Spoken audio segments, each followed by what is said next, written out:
أهلا وسهلا بحضراتكم متابعينا ومشاهدين. حلقة النهاردة فيها هنتكلم عن المواصلات العامة. المواصلات العامة دي كلنا بنتعامل معاها يوميا يوميا، سواء أنت صاحب عربية ملاكي أو أنت بتتعامل مع المواصلات العامة. فالمواصلات العامة دي هي جزء من حياتنا، جزء يتجزأ من حياتنا. فلو قسمناها فئات واتكلمنا على فئة مثلا أصحاب العربيات الملاكي، أصحاب العربيات الخاصة أو الملاكي دول أول حاجة بيعانوا فيها ان هما اول حاجه بيقعدوا يدوروا على مكان يبايكنج. فما فيش مكان يبايكنج في اماكن الحيويه في وسط البلد مثلا، او في مدينه نصر او في مصر الجديده.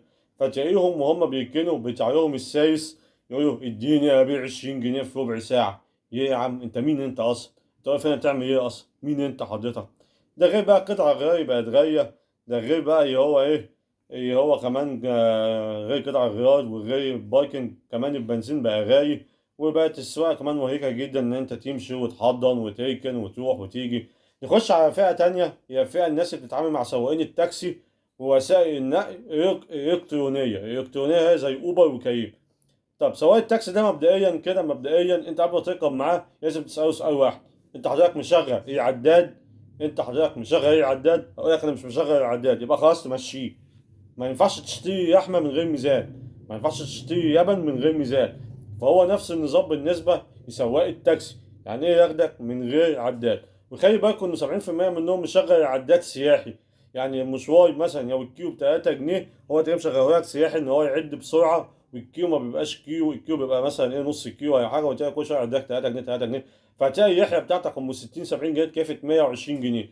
بتقول انت ليه بتعمل كده يا اسطى؟ يقول لك اصل الدنيا غالية. يعني ايه الدنيا غالية؟ يعني تسيعني تحط ايدك في جيبي يعني عشان تقول الدنيا غالية؟ انا مالي يا عم الدنيا غالية ولا الدنيا رخيصة. هنخش على الفئة التالتة، هي فئة الناس اللي بتركب الأتوبيس المكيف. الأتوبيس المكيف حقيقة حلو وفي ميزات كتير جدا، إن هو في نت وفي تكييف، بس للأسف الشديد الفترة الأخيرة بقى غالي شويتين. وفي مشكلة تانية، هو إيه، بطيء بطيء حبة. تلاقيه ماشي ببطء المشوار مثلا لو في الطبيعي ياخده نص ساعة، مع سواق مكيف الأتوبيس المكيف ياخده مثلا إيه ساعة ساعة ونص. هنخش بقى على أسوأ فئة، هي فئة سواقين الميكروباص. دول معظمهم اصلا يعني بتتعاطى مخدرات، وطول الوقت اصلا دماغهم مش مركزه، وطول الوقت ماشي يقسم في الخط عشان يتربح اكتر او يركب عدد زياده في الميكروباص، او ياخدك ويخطفك ويخش بيك بنزينه. طب انا ذنبي ايه اخش انا معاك ببنزينه؟ انا مش كفايه دخلت معاك الموقف اخش كمان معاك ببنزينه؟ يعني انا كراجل مواطن ذنب انا ايه اعمل كل ده يعني؟ انت بقى مشكلتك انك تخش ببنزينه تروح الميكانيكي تحميها تدفع مخالفاتك، دي مش مشكلتي انا بقى. وتلاقي طول الوقت ماشي مشغل لك اغاني شعبي هو وسواق التوك توك. وسواق التوك توك ده تلاقيه مزعج جدا وماشي بيسرق شوي. سامعين الاغاني بتاعتهم؟ ادي اغاني يا عم بيسمعوها للناس، ادي المنتج اللي هما بيسمعوه للناس. ايه ده اللي هما بيسمعوه للناس ده؟ انا مش عارف. وانا بنصح كل واحده سيده محترمه وكل اخت محترمه ما تركبش مع سواق توك توك ماشي لابس شورت، او ماشي عامل شعره بكده، او ماشي محشش، او شكله مش متظبط. دي ما تركبيش معاه خالص. وانا من وجهة نظري ان احسن وسيله مواصلات ويعني الدولة عملتها دلوقتي هو المترو. وبصراحة انا بحب اشكر فريق كامل وزير على المجهود الكبير اللي هو عامله في قطاع المواصلات.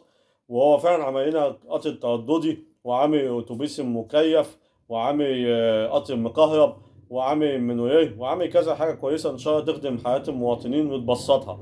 ولكن يا جماعة انا بقول لكم، لو اي سواق عكسك في الطريق، او سواق اتوبيس عكسك في الطريق، او جحش معاك، او عمل يد بيد، عمل الحركات اللي بيعملوها دي، في رقم خط ساخن اسمه رقم 136 تتصل بيهم، وكل عليك بتصور نمرة الميكروباص وبتنزلها على رقم الخط الساخن.